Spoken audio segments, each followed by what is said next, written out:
Baik, Assalamualaikum warahmatullahi wabarakatuh. Selamat pagi. Pagi. Ya, Selamat pagi, Pak Umar.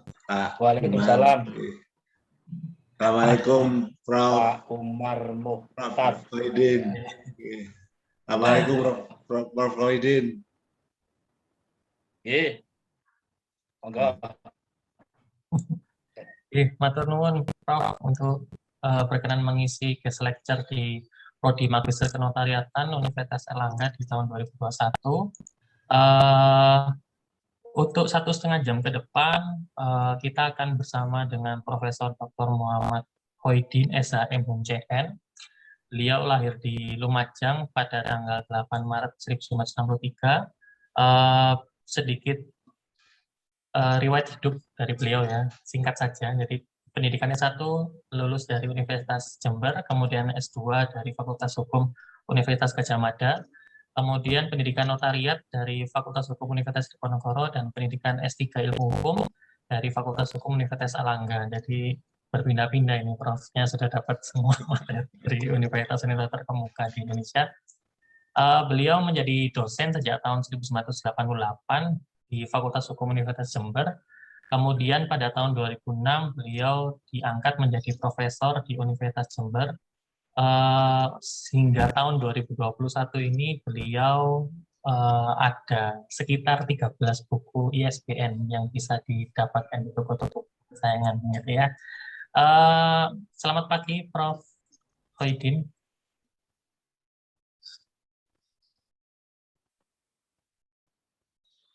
Selamat pagi, Assalamualaikum Mas Umar Mukhtar. Ini saya panggil Mas atau panggil Bapak? Sama aja. Kayaknya masih muda ini Mas Umar. Masih muda ini, Prof. Oh iya, Pak Agus juga masih muda kok, belum tua, jangan pernah merasa tua, katanya begitu ya. Oke, monggo. Prof.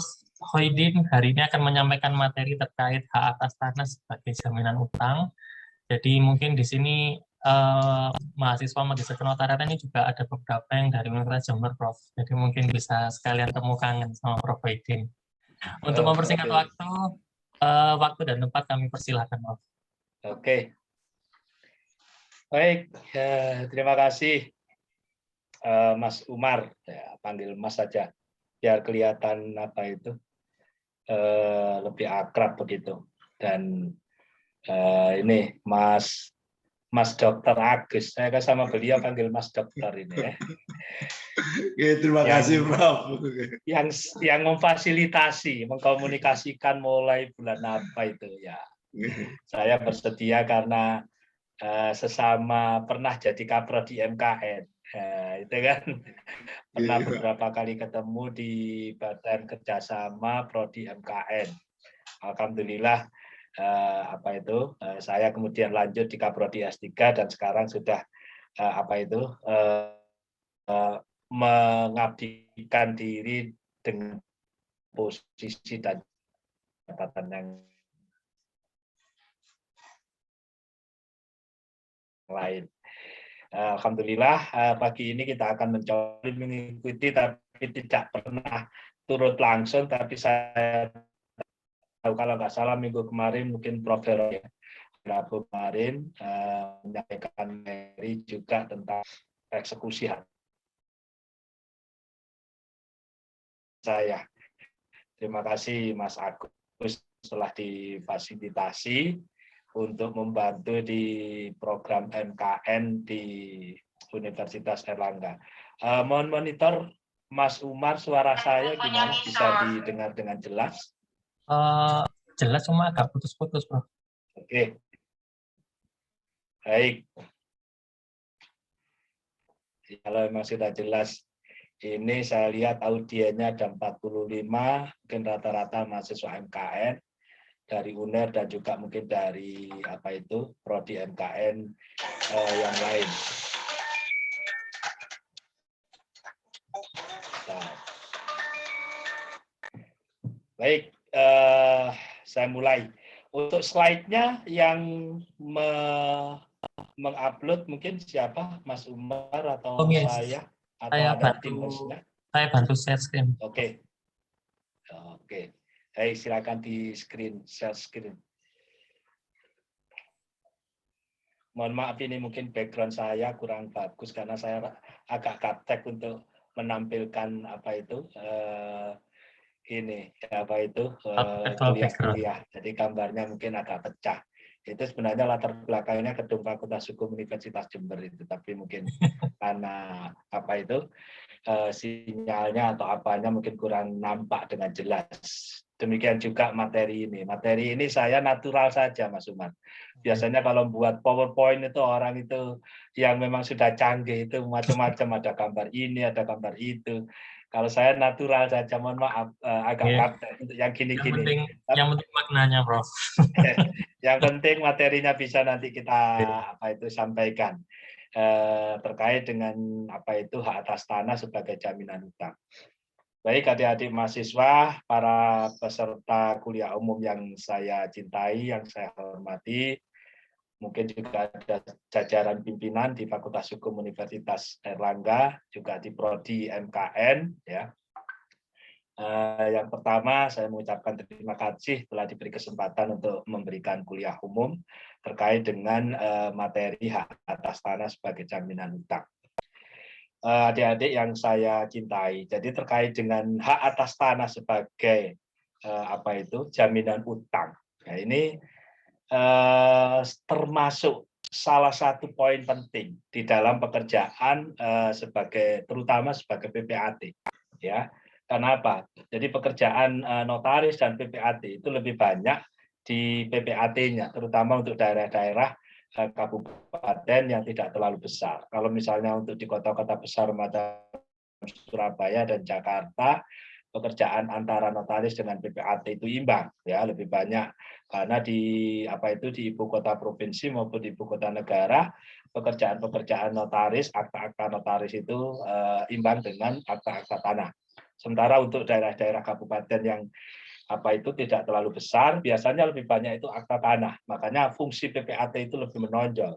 Dan ini terkait dengan apa itu hak atas tanah sebagai jaminan utang itu adalah merupakan bagian dari pekerjaan PPAT. Dan pekerjaan PPAT, mohon maaf, mungkin menyumbang penghasilan dan pemasukan yang sangat besar bagi kantor notaris dan PPAT. Dan itu adalah mayoritas sekarang ada beberapa termasuk alumni saya baik MKN Jember termasuk juga di MKN Ubaya karena saya kebetulan juga ngajar di Ubaya itu mereka sudah merasa senang telah menjadi PPAT karena prosedur menjadi PPAT tidak terlalu rumit menjadi notaris ya. Kalau jadi notaris itu harus ALB ya. ALB itu harus tes, kemudian harus mengikuti magang bersama, magang mandiri 2 tahun. Setelah itu harus mencari poin untuk bisa pengangkatan dan pihak Kumham juga mengadakan ini tes kompetensi. Nah, jadi lama sekali. Makanya untuk seorang apa itu alumni MKN begitu lulus paling cepat itu 4 tahun sampai 5 tahun bisa jadi notaris. Tapi kalau untuk PPAT biasanya tidak terlalu susah. Karena apa? PPAT cukup magang 1 tahun, setengah tahun di kantor apa itu PPAT, setengah tahun di kantor pertanahan, sudah bisa mengikuti ujian. Nah, kalau nggak salah mungkin Januari atau Februari infonya akan ada ujian PPAT. Jadi tidak perlu, mohon maaf, syarat yang ruwet dan tetek bengek yang terlalu banyak. Dan ketika menjadi PPAT mereka sudah cukup bersyukur karena apa? Pekerjaannya banyak di PPAT-nya, terutama di tadi saya sebutkan di daerah-daerah ya kabupaten yang tidak terlalu besar. Pekerjaan PPAT itu cukup banyak dan cukup membantu menopang untuk kehidupan kantor.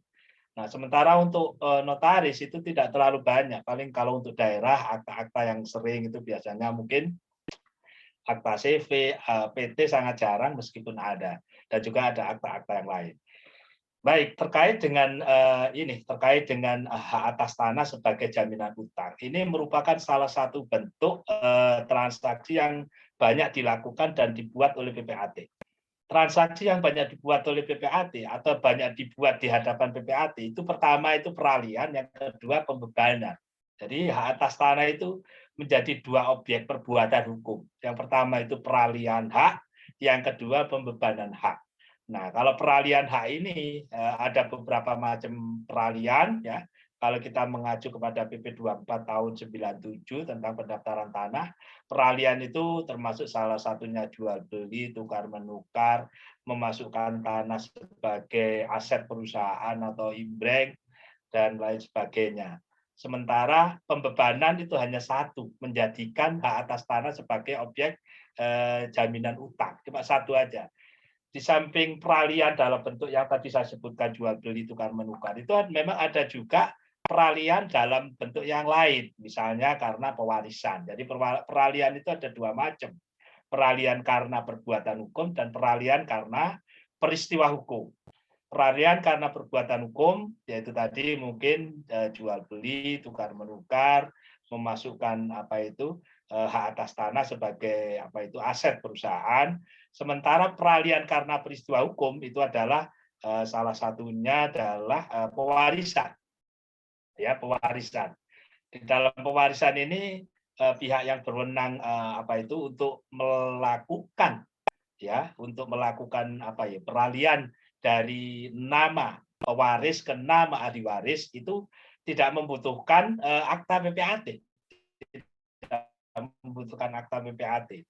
Jadi dari pewaris kepada pewaris, dari pewaris kepada ahli waris cukup dilakukan dengan surat keterangan waris itu macam-macam, dengan peraturan yang terbaru perkaban itu kalau tidak salah, itu ada macam-macam, ada yang dibuat sendiri diketahui oleh camat, ada yang dengan meminta penetapan pengadilan, ada yang dengan penetapan akta notaris dan lain sebagainya. Berdasarkan surat keterangan waris tadi maka kemudian dilakukan balik nama di kantor pertanahan. Nah, sementara yang terkait dengan peralihan ya, yang bukan karena pewarisan itu harus dengan akta PPAT.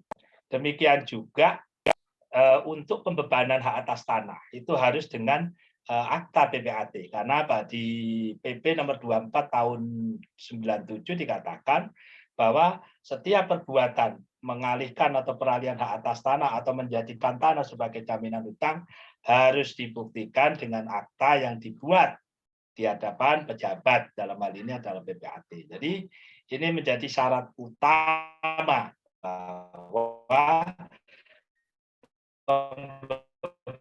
pembebanan atau menjaminkan hak atas tanah untuk atau atas harus itu mutlaknya yang sudah ditentukan oleh PP 24 tahun 97. Baik. Pengertian dan macam hak atas tanah itu apa? Sebenarnya hak atas tanah itu adalah hak yang dipunyai oleh seseorang atau badan hukum untuk mempergunakan tanahnya.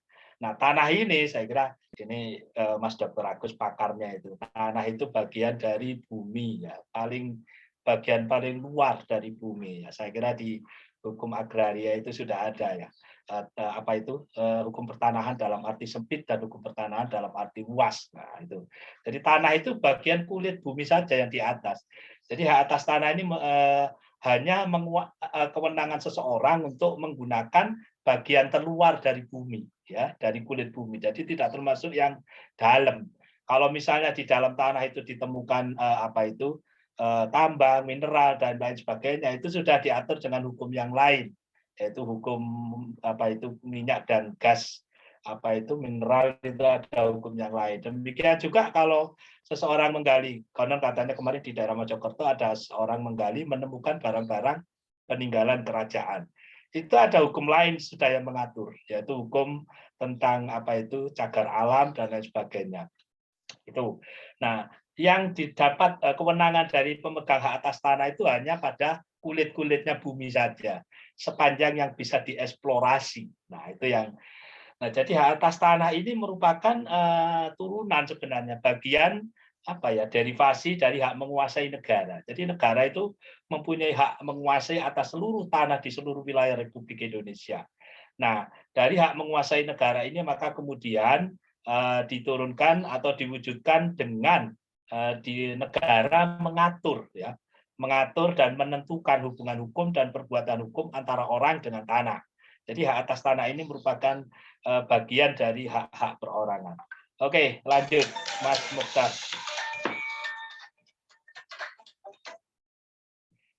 Jadi berbicara soal hak atas tanah. Jadi kalau hak atas tanah itu bagian dari hak penguasaan, susunan hak penguasaan tanah. Jadi kalau ini mengacu pada pendapatnya Prof. Budiarsono, susunan hak penguasaan tanah itu yang paling tinggi hak bangsa, ya. Kemudian yang kedua hak menguasai negara, yang ketiga hak ulayat, kemudian yang keempat hak-hak perorangan. Nah, hak perorangan inilah yang menjadi objek objek penguasaan oleh orang per orang dan badan hukum. Nah, hak-hak perorangan ini ada macam-macam, ya. Ada hak atas tanah yang nanti akan menjadi topik materi kita. Kemudian yang kedua hak atas tanah wakaf, ini diatur dalam undang-undang tersendiri. Kemudian ada hak tanggungan, nah ini juga nanti yang akan menjadi materi kita. Karena apa? Hak tanggungan itu adalah jaminan, ya, hak jaminan atas tanah. Ya. Kemudian yang D itu ada tuan rumah susun, ini sebenarnya adalah hak baru. Karena pada masa UPA belum ada hak atas satuan rumah susun. Dan ini munculnya setelah Undang-Undang Rumah Susun, ya. Yang pertama tahun berapa itu 2005, tahun 1985, kemudian sudah diperbarui dengan yang baru. Nah, hak atas satuan rumah susun ini muncul karena ini model pembangunan pemukiman atau tempat tinggal yang sifatnya vertikal, ya. Vertikal ini mungkin kalau di Surabaya sekarang sudah menjamur, ya, pemilikan rumah susun dalam bentuk apartemen, kondominium dan lain sebagainya. Kalau kita lihat beberapa lokasi selalu ada ini pembangunan dalam bentuk rumah susun atau apartemen. Dan ini menimbulkan hak-hak baru yang dinamakan dengan hak atas satuan rumah susun. Hak atas satuan rumah susun ini masih termasuk atau dikategorikan sebagai hak atas tanah, ya, masih dikategorikan sebagai hak atas tanah karena sertifikatnya juga diterbitkan oleh kantor pertanahan. Baik, lanjut Mas Umar, monggo. Nah, ini terkait dengan hak-hak atas tanah. Jadi hak atas tanah ini macam-macamnya, ada yang bersifat tetap, ya. Hak atas tanah yang bersifat tetap hanya ada satu kalau tidak salah, ini hanya hak milik saja, ya. Hak milik saja merupakan hak atas tanah yang bersifat tetap. Ya, karena apa? Tetap ini tidak berbatas waktu. Kemudian yang kedua, hak atas tanah yang bersifat sementara. Sementara itu artinya berbatas waktu. Contoh misalnya HGB, hak guna bangunan, itu berbatas waktu. Demikian juga hak guna usaha. Kemudian hak pakai itu adalah hak atas tanah yang bersifat sementara karena berbatas waktu. Kemudian ada hak atas tanah lain yang ditentukan kemudian oleh undang-undang. Nah, kemudian terkait subjek, hak atas tanah itu subjeknya bisa WNI, bisa WNA, ya, bisa WNI, bisa WNA. Cuma kalau terkait dengan subjek WNI itu semua hak atas tanah boleh dipunyai oleh WNI, ya, mulai hak milik, hak guna usaha, hak guna bangunan, hak pakai boleh dimiliki oleh WNI. Sementara yang dimiliki atau yang bisa dimiliki oleh WNA itu sementara masih terbatas pada hak pakai saja. Ya, untuk hak milik tidak diperbolehkan, apalagi HGB juga HGU tidak diperkenankan. Objeknya, ya, hak atas tanah. Jadi hak atas tanah itu objeknya ada yang tanah negara, ini disebut orisinil, asli, ya. Nah, ini awalnya tanah itu adalah tanah negara, belum ada haknya. Jadi tidak ada hak di atas tanah tersebut. Kemudian diajukan permohonan. Jadi kalau ada orang meminta memohon supaya diberikan hak atas tanah terhadap tanah negara, itu biasanya ada yang disebut tanah negara bebas atau tanah negara langsung. Maka jika permohonan itu disetujui, maka kemudian diberikan pemberian hak dalam bentuk surat keputusan pemberian hak oleh pejabat. Nah, berdasarkan surat keputusan itu, maka kemudian dilakukan pendaftaran terhadap hak baru yang diberikan kepada seseorang yang meminta tersebut. Kemudian ada juga tanah hak yang sifatnya derivatif. Derivatif ini sebenarnya maksudnya tanahnya sebelumnya sudah ada, ya, sudah ada. Misalnya HGU-nya sudah ada, hak miliknya sudah ada, hak pakainya sudah ada, ya. Tapi kemudian karena perbuatan hukum atau peristiwa hukum, maka tanah ini bisa beralih subjeknya kepada orang lain atau pihak lain. Ini yang disebut dengan hak atas tanah yang sifatnya derivatif. Oke, lanjut Mas Umar.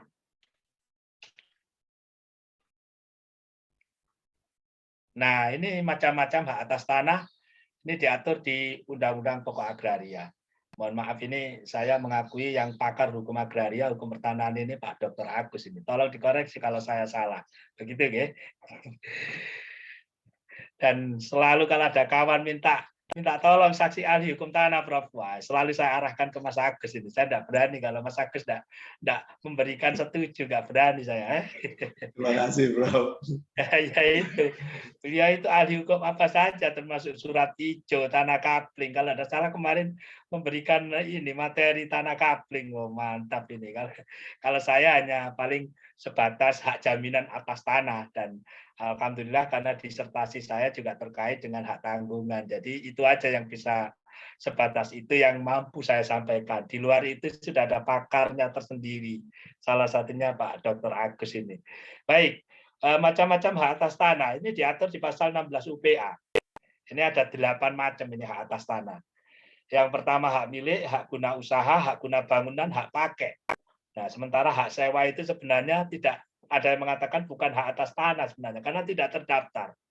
Tapi ada yang mengatakan itu hak penggunaan tanah karena menggunakan hak tanah meskipun didasarkan pada perjanjian sewa menyewa itu tetap merupakan hak atas tanah. Jadi pendapat-pendapat demikian selalu berkembang.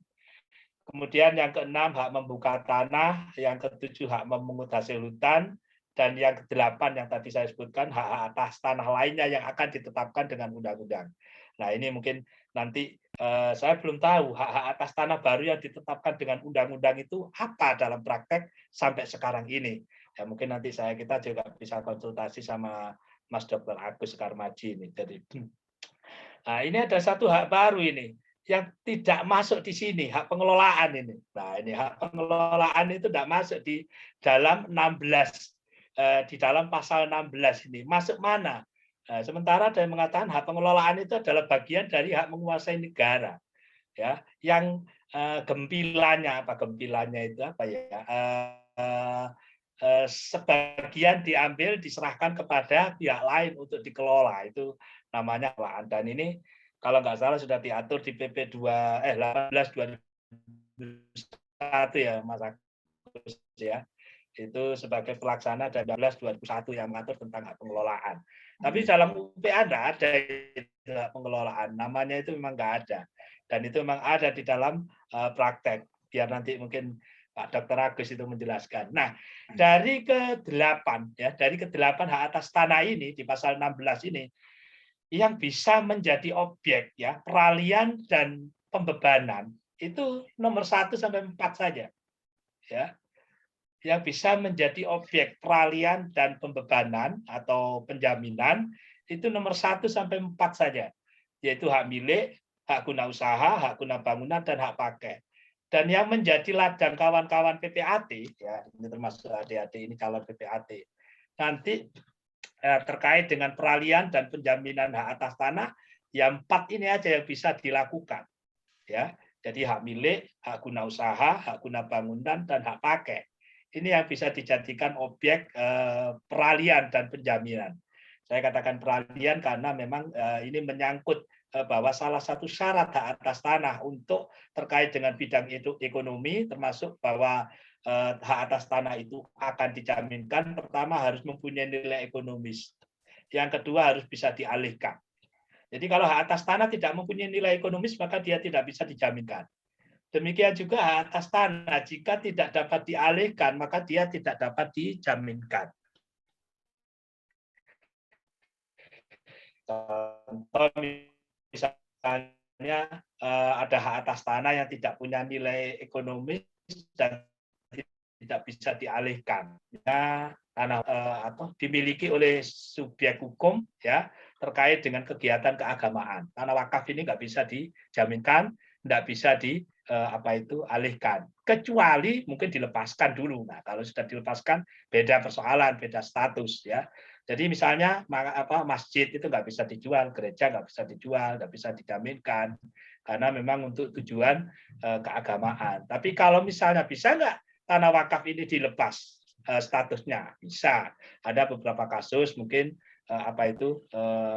tempat ibadah seperti masjid kemudian dirislak, ya, ditukar dengan tanah yang lain. Artinya masjid di daerah itu dipindah ke tempat lain, maka tanah itu kemudian dilepaskan sebagai tanah wakaf dan menjadi tanah hak biasa.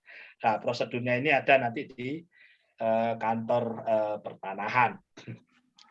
Itu ya. Jadi yang bisa dijadikan objek peralihan dan penjaminan atau pembebanan hanya hak milik, hak guna usaha, hak guna bangunan, dan hak pakai. Sementara hak sewa belum dimungkinkan karena itu sifatnya sementara juga. Hak membuka tanah, hak memungut hasil hutan, dan hak atas tanah yang lainnya juga sampai sejauh ini belum ada dilakukan pembebanan terhadap hak yang nomor 5 sampai nomor 8. Oke, lanjut Mas Umar. Ya, sekarang saya coba untuk membahas keempat hak tadi. Hak milik, HGU, hak guna bangunan, hak pakai. Dan ini yang untuk mengetahui karakteristik dari keempat macam ini. Agar kita, karena apa? Ini juga berpengaruh terhadap nilai. Hak milik itu nilainya mesti lebih mahal daripada HGU. Mohon maaf kalau dalam jumlah yang sama. Demikian juga lebih mahal dari HGB karena hak milik itu termasuk hak yang sangat kuat. Makanya di pengertian di pasal 20 itu dikatakan hak milik adalah hak turun-temurun terkuat dan terpenuh yang dapat dipunyai oleh orang atas tanah yang dengan mengingat fungsi sosial. Jadi di pasal 20 BA ini disebutkan pengertian hak milik. Saya beberapa kali kalau ngajar hukum pertanahan, Mas Agus selalu mengatakan pasal ini bukan pengertian ini hanya sifatnya. Beda kalau pengertian hak milik itu ada di BW 530 atau 536 itu ada, itu jelas. Kalau ini bukan pengertian, ini ada sifatnya saja. Tapi ya tidak apalah. Sementara disebutkan pengertian. Jadi selama ini orang-orang kawan-kawan dosen kalau menjelaskan pengertian hak milik adalah hak turun-temurun terkuat terpenuh. Nah, sebenarnya kalau kita lihat ini bukan pengertiannya, tapi ini sifatnya. Ya, apa itu turun-temurun, apa itu terkuat, apa itu terpenuh. Silahkan lanjut Mas Mukhtar, klik berikutnya. Ya, oke. Nah, ini hak milik turun-temurun, terkuat, terpenuh. Nah, tadi saya katakan itu bukan pengertian itu. Pasal 20 itu hanya sifatnya, tapi pengertiannya ada di BW kalau nggak salah itu. Nah, hak milik itu turun-temurun, artinya dapat berlangsung terus selama pemiliknya masih hidup. Dan kalaupun pemiliknya meninggal, hak miliknya juga tidak ikut meninggal, artinya tidak ikut habis, tidak ikut hapus. Ya, jadi dapat diteruskan penguasaannya oleh ahli waris sepanjang memenuhi syarat sebagai pemegang hak milik. Ya, kalau ahli warisnya tidak memenuhi syarat, misalnya ahli warisnya tinggal di luar negeri jadi warga negara asing, maka tidak memenuhi syarat untuk menjadi pemegang hak milik. Karena syarat subjeknya adalah harus WNI, tidak boleh WNA. Itu makna turun-temurun. Kemudian terkuat. Terkuat itu dapat dipertahankan dari siapapun, tidak berbatas waktu. Nah, tadi saya katakan, ini ada hak milik atas tanah yang berbatas waktu dan yang tidak berbatas waktu. Yang tidak berbatas waktu ya hak milik ini terkuat, tidak berbatas waktu, tidak mudah hapus. Kedudukannya paling kuat dibandingkan dengan hak atas tanah yang lain. Nah, kemudian sifat berikutnya dari hak milik adalah terpenuh. Ya. Terpenuh ini memberi wewenang paling penuh dibandingkan hak atas tanah yang lain dan dapat menjadi induk bagi hak atas tanah yang lain dan penggunaannya lebih luas dibanding hak atas tanah yang lain.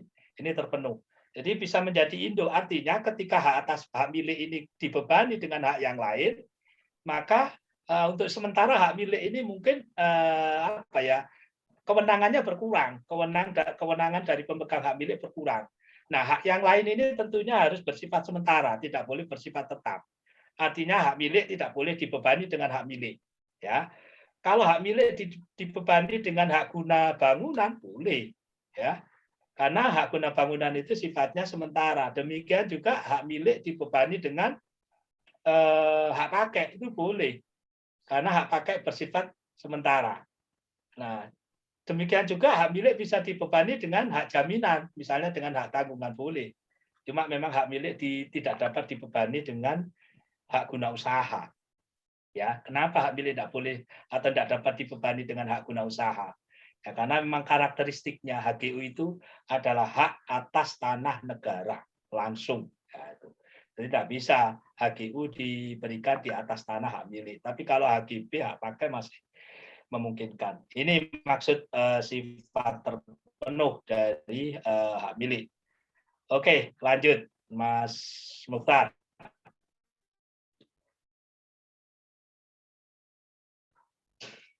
Jadi diatur dengan undang-undang. Nah, ini sampai sekarang kayaknya belum ada ya, Mas Agus ya, undang-undang hak milik belum ada ini. Jadi belum ada undang-undang hak milik atas tanah. Sementara HGU, HGB, hak pakai sudah ada peraturannya. Memang UPA tidak mengamanatkan HGU, HGB, dan hak pakai harus dengan undang-undang, tapi cukup dengan peraturan pemerintah. Dan itu sudah beberapa kali diatur terkait dengan HGU, HGB, dan hak pakai. Tapi hak milik, pasal 50 ayat 1 UPA mengamanatkan harus diatur undang-undang. Nah, sampai sekarang mohon maaf, saya belum menemukan atau tentang hak milik atas tanah. Nah, cuma di situ dikatakan selama undang-undang yang mengatur hak milik belum dibentuk, maka berlaku ya adalah ketentuan hukum adat dan peraturan lain. Nah, ini peraturan lain.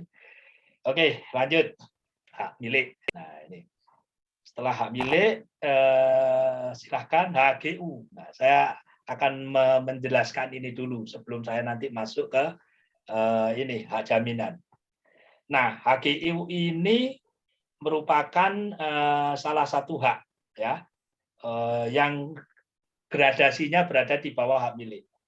Jadi ini diatur di dalam pasal 16 ayat 1, ya ini saya kira pengaturannya ada 28 sampai 34 dan 50 ayat 2 UPA. Dan ini juga pernah diatur di pasal 2 sampai 18 PP 461. Sekarang sudah dicabut dengan PP nomor 18 tahun 2021.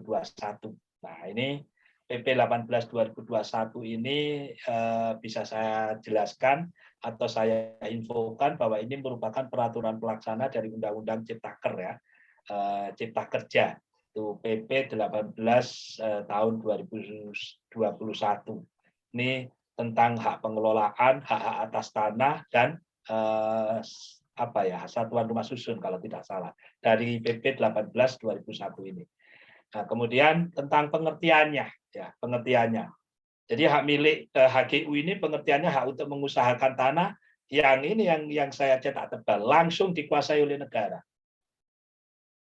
Makanya tadi saya katakan kenapa hak milik tidak bisa dibebani HGU, karena HGU hanya bisa dibebankan atas tanah yang langsung dikuasai negara dalam jangka waktu tertentu dan untuk melakukan usaha, ya, untuk melakukan usaha. Ya. Usaha di bidang apa? Di bidang pertanian, perikanan, atau peternakan. Jadi usaha yang bisa dilakukan di atas tanah HGU adalah di bidang pertanian, perikanan, dan peternakan. Pertanian ini masuk di dalamnya juga adalah perkebunan. Ya.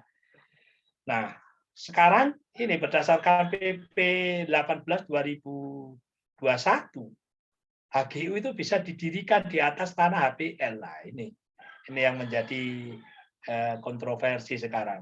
Apakah bisa PP menambahi atau menyimpangi ketentuan dalam undang-undang? Karena apa? Dalam UPA jelas dibatasi. HGU adalah hak mengusahakan tanah yang langsung dikuasai negara. Nah, sementara HPL itu bukan tanah yang langsung dikuasai oleh negara, tapi memang merupakan gempilan. Gempilan itu apa ya? Turunan dari tanah negara. Apakah bisa dibebani HGU? Nah, ini yang mungkin menjadi salah satu problema yuridis. Oke, lanjut. Ini HGU ya. Jadi HGU itu terbatas hanya untuk mengusahakan. Mungkin kalau di BW atau menurut hukum tanah yang sebelumnya, HGU ini mungkin HR Pak ya. Ada dua, HR Pak dan H Obstal. Obstal itu mendirikan bangunan, HR Pak itu untuk usaha. Kemudian subjek dan luas HGU. Ya, subjeknya warga negara Indonesia, pasti WNI nggak boleh. Nah, mungkin sekarang ada HGU yang diberikan untuk kepentingan investasi, yaitu dilakukan dengan kemitraan antara Badan Hukum Indonesia dengan Badan Hukum asing. Itu memang sudah meluas ya, sudah banyak terjadi. Nah, kemudian luas HGU itu minimum 5 hektar dan maksimum HGU perorangan 25 hektar. Untuk badan hukum akan ditetapkan oleh Menteri. Dan menurut PP 18 tahun 2021 luas dan jangka waktu HGU juga ada penyesuaian dengan ketentuan dan perkembangan. Oke, lanjut. HGU, kemudian HGB. Ya. Ini HGB ya. Saya langsung ke pengertiannya aja. Kalau dasar hukumnya saya pikir tidak bisa dilihat dan dibaca. Nah, pengertiannya kalau HGB, hak untuk mendirikan dan mempunyai bangunan. Nah, ini. Makanya kalau dilihat karakteristik namanya, hak guna bangunan. Jadi hak untuk menggunakan tanah bagi keperluan bangunan. Itu mungkin intinya seperti itu. Jadi pengertiannya hak untuk mendirikan dan mempunyai bangunan atas tanah yang bukan miliknya sendiri. Ya.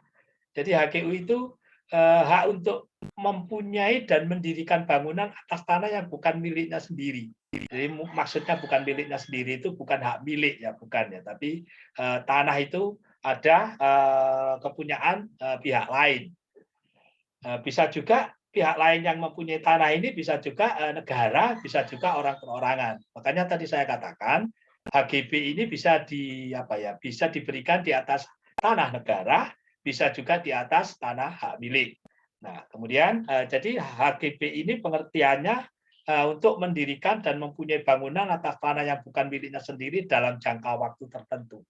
Jadi hampir sama dengan HGU, cuma HGU hanya untuk keperluan usaha.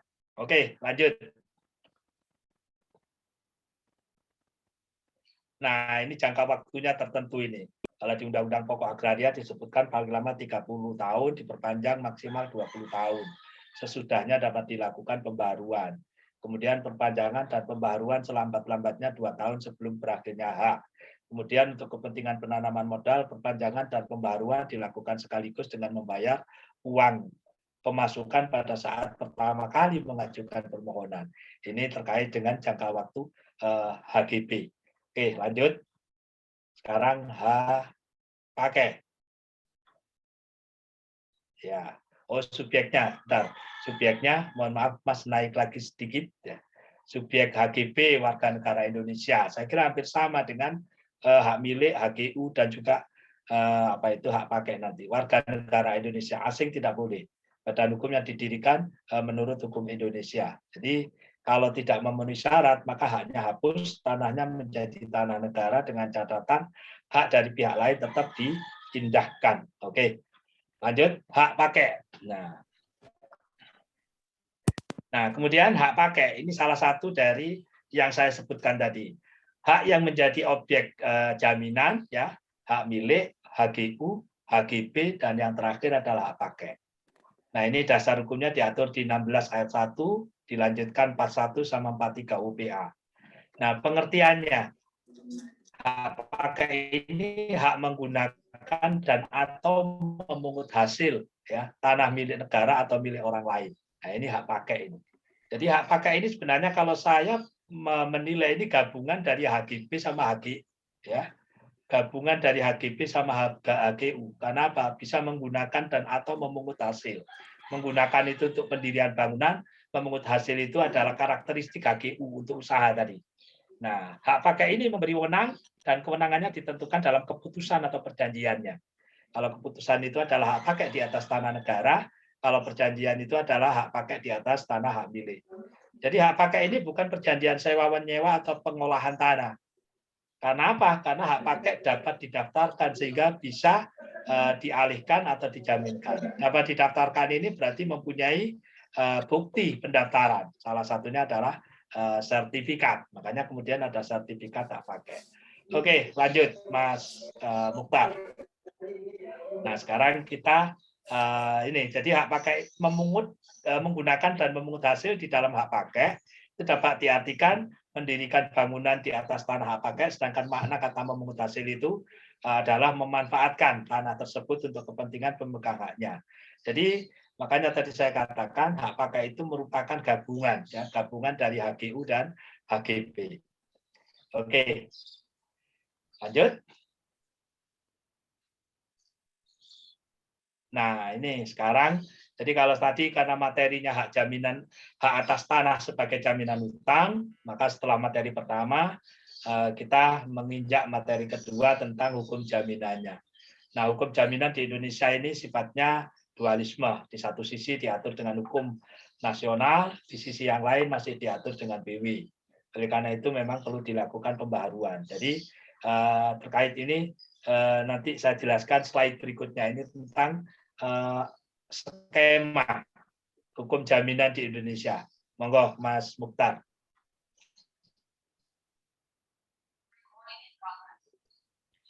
Nah, ini.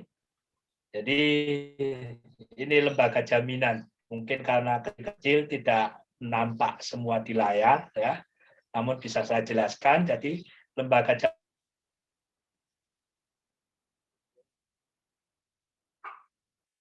jaminan di Indonesia itu dan jaminan khusus, jaminan umum itu diatur di 1131, 1132 PW.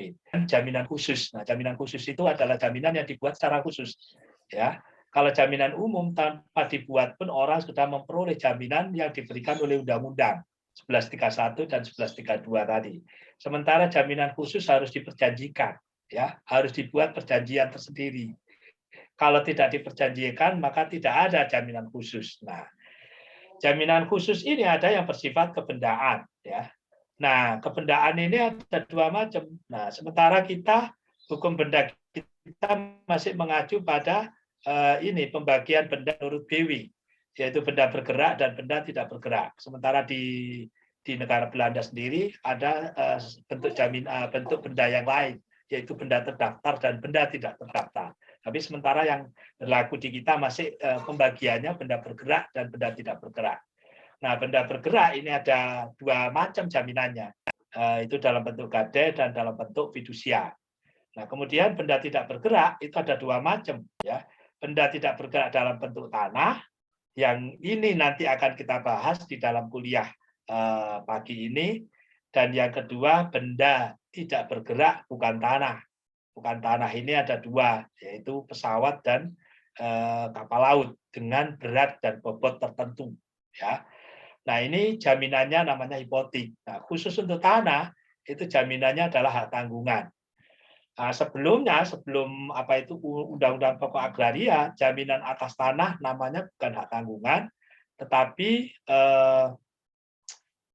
pertama kredit perban, ya. Kredit perban itu adalah jaminan atas tanah-tanah yang berasal dari hak-hak adat. Kemudian untuk tanah-tanah yang berasal dari hak barat itu jaminannya adalah hipotek. Jadi hukum tanah kita awalnya itu terjadi dualisme. Dualisme, kenapa bisa terjadi dualisme? Karena pada waktu itu, pada zaman Belanda, terdapat penggolongan, golongan-golongan penduduk. Yang pertama golongan Eropa, kemudian yang kedua golongan Timur Asing, dan yang ketiga golongan pribumi. Nah, dari ketiga golongan ini hukumnya juga berbeda. Demikian juga tanah itu juga berbeda. Tanah yang diatur menurut hukum Barat, ya. Kalau yang hukum Barat itu berdasarkan agraris wet, ya. Salah satu yang terkenal itu adalah tentang domain perklaring, ya. Itu saya kira mungkin adik-adik mahasiswa sudah tahu itu apa domain perklaring. Kemudian ada tanah yang tunduk pada hukum adat. Nah, tanah yang tunduk pada hukum Barat itu jaminannya pada waktu itu adalah namanya hipotek.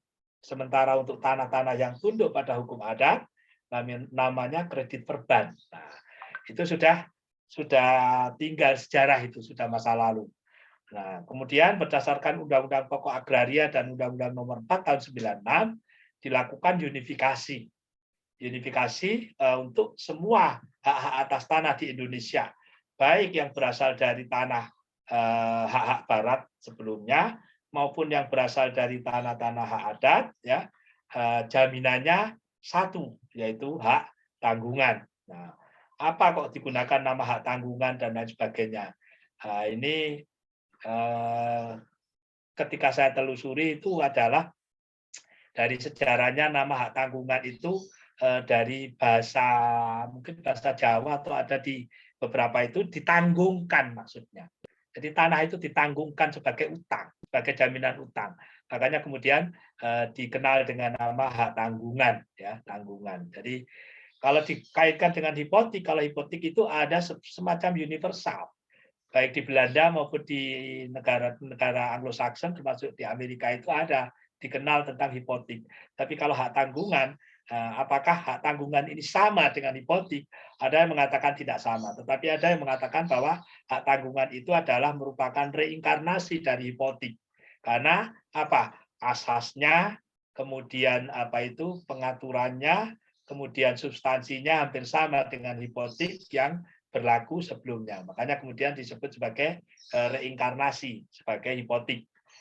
Cuma perbedaannya kalau hak tanggungan ini objeknya adalah semua tanah, baik yang berasal dari konversi tanah hak barat maupun konversi tanah hak adat. Ya, itu menjadi satu. Makanya kemudian dikatakan Undang-Undang Nomor 4 Tahun 96 ini merupakan unifikasi, ya, unifikasi hak jaminan atas tanah yang berlaku di Indonesia. Oke, lanjut.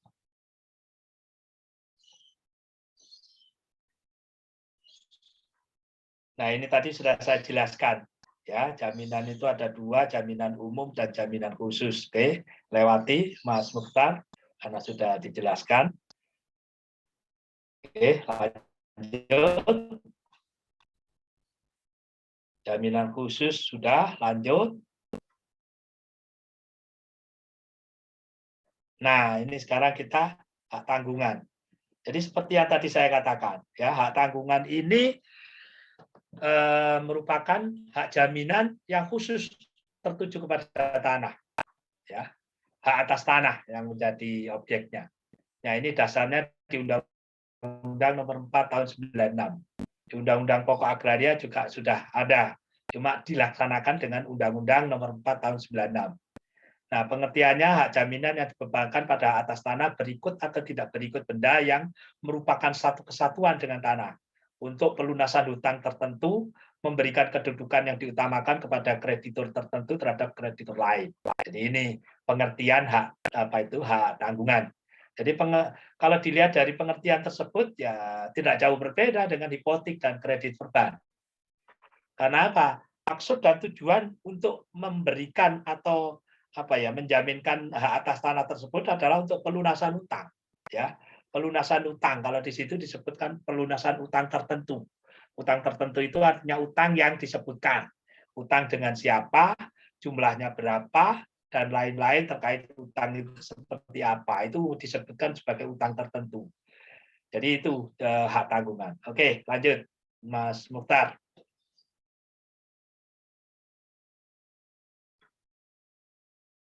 Nah, ciri-ciri pokok hak tanggungan. Ya, ini saya kira ini sama dengan ciri-ciri pokok yang ada pada hipotek. Makanya tadi ada yang disebutkan di slide itu bahwa hak tanggungan ini merupakan reinkarnasi, ya, penjelmaan baru atau apapun atau mungkin ganti baju baru terkait dengan hipotek. Karena ciri-cirinya hampir sama dengan yang ada pada hipotek. Ada beberapa memang yang berbeda. Yang pertama memberikan kedudukan diutamakan atau preferen. Nah, itu ciri pokok hak tanggungan. Ya, memberikan kedudukan diutamakan atau preferen. Kemudian hak tanggungan ini selalu mengikuti bendanya, ya, selalu mengikuti bendanya. Dimanapun benda itu berada, maka hak tanggungan lekat pada hak atau benda tersebut. Kemudian hak tanggungan ini memenuhi asas spesialitas dan publisitas. Asas spesialitas ini tertuju pada objek tanah tertentu. Jadi harus disebutkan spesialitasnya. Hak tanggungan ini tertuju pada tanah tertentu, misalnya hak milik, tadi disebutkan HGB, kemudian hak pakai, nomor sekian, luas sekian, kemudian letaknya, kemudian batas-batasnya, ini spesifikasi, asas spesialitas. Kemudian ada asas publisitas. Publisitas itu didaftarkan.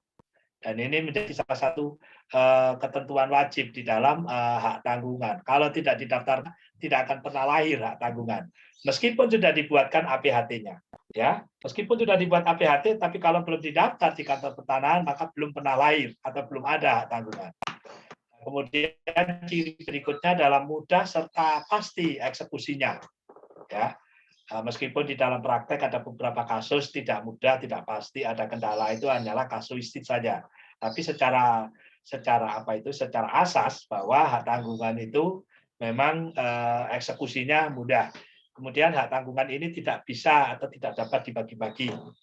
Kemudian yang berikutnya adalah bersifat asesoir, asesoa, ya.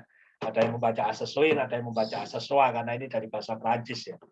Nah, asesoir ini selalu terkait dengan perjanjian pokok. Jadi tidak bisa hak tanggungan lahir tanpa ada perjanjian pokok, dalam hal ini adalah utang piutang. Jadi nggak bisa, hak tanggungan itu ikutan. Jadi perjanjian pokoknya berupa utang piutang. Ya. Utang piutang dengan siapa? Dalam praktek memang utang piutang bisa, apakah bisa utang piutang dengan perorangan dijamin dengan hak tanggungan? Bisa. Ada juga subjeknya bisa, tapi yang paling banyak itu lembaga perbankan. Ada juga koperasi yang membuka atau memberikan usaha simpan pinjam, utang piutang itu bisa dengan menggunakan hak tanggungan. Bahkan orang perorangan pun juga bisa memberikan utang dan diberi dengan hak tanggungan. Itu sifat asesoir atau asesoa dari hak tanggungan. Oke, lanjut. Nah, objek hak tanggungan. Nah, ini ada beberapa ini. Jadi menurut UPA, objek hak tanggungan itu hanya 3. Hak milik, HGB, dan HG. Ya, hak milik, HGB, dan HG. Tapi kemudian oleh Undang-Undang Hak Tanggungan sendiri ditambahi, yaitu hak milik, HGU, HGB, dan hak pakai. Tambahannya itu adalah hak pakai. Nah, pertanyaannya, apa bisa ditambahi? Sementara UPA hanya mengatur 3, Undang-Undang Hak Tanggungan mengatur 4. Jadi selama penambahannya pengaturannya dengan undang-undang, sesama undang-undang dimungkinkan dan boleh. Berbeda dengan yang tadi saya sebutkan. HGU objeknya hanya di atas tanah langsung negara, tapi dengan PP 18 tahun 2021 ditambahi tanah HPL.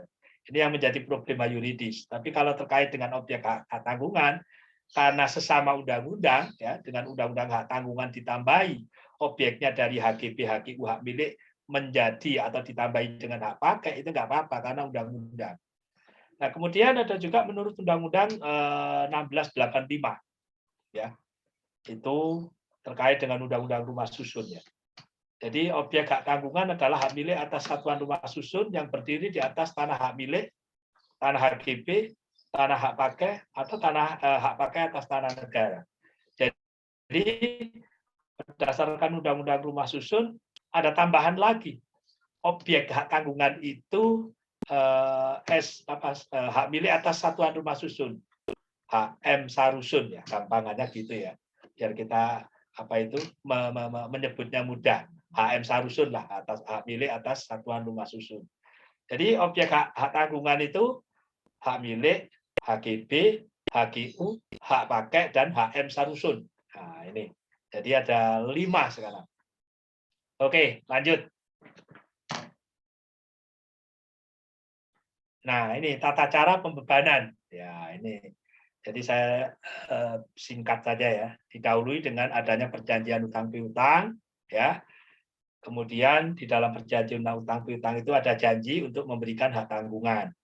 Nah, kemudian dilakukan atau diteruskan dengan pembuatan APHT di hadapan PPAT. Harus ada APHT. Jadi hak tanggungan harus diberikan dengan akta otentik.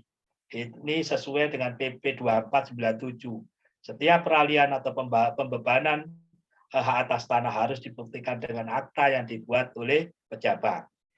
Kemudian setelah dibuat APHT baru dilakukan pendaftaran, ya, ke kantor pertanahan. Oke, lanjut. Siapa yang mendaftarkan? Nah, ini. Siapa yang mendaftarkan hak tanggungan? Nah, ini dalam waktu 7 hari setelah tanggal pembuatan APHT, PPAT wajib mendaftarkan. Nah ini sesuatu yang unik. Penerima hak tanggungan itu siapa? Kreditur kan? Kreditur bank yang wajib mendaftarkan itu PPAT. Ya, bukankah mestinya yang wajib mendaftarkan itu adalah penerima atau pemegang hak tanggungan? Tapi undang-undang menentukan ini. Mungkin untuk kewajiban untuk ketertiban administrasi saja sebenarnya. Ya. Jadi yang wajib mendaftarkan ke kantor pertanahan itu PPAT-nya. Jadi kalau adik-adik nanti menjadi PPAT, ini menjadi perhatian ya. Dalam waktu 7 hari paling lama, maka wajib didaftarkan APHT-nya ke kantor pertanahan. Dalam waktu 7 hari setelah berkas diterima secara lengkap dari PPAT, kantor pertanahan harus membuat buku tanah hak tanggungan. Nah, jadi tanggal buku tanah hak tanggungan adalah pada hari ke-7 paling lama ya. Pada hari ke-7 setelah penerimaan berkas secara lengkap. Jadi tanggal buku tanahnya. Kemudian kapan hak tanggungan itu lahir? Slide berikutnya, Mas Umar. Oke. Jadi hak tanggungan itu lahir pada saat didaftarkan atau dibuatkan buku tanahnya. Ya. Jadi kalau belum didaftarkan seperti tadi saya katakan, meskipun sudah dibuat APHT-nya, maka hak tanggungan belum lahir. Nah, sekarang ada salah satu kebiasaan dan praktek, yaitu surat kuasa membebankan hak tanggungan. Nah, ini yang sering menjadi kadang-kadang menjadi problema dan menjadi kasus di di dalam praktek pinjam dan jaminan hak tanggungan. Jadi dalam praktek pemberian HT kadang-kadang dilakukan melalui SKM-HT. Hal ini dilakukan jika pemberi HT berhalangan pada saat pembuatan APHT atau tanah yang menjadi objek HT belum terdaftar.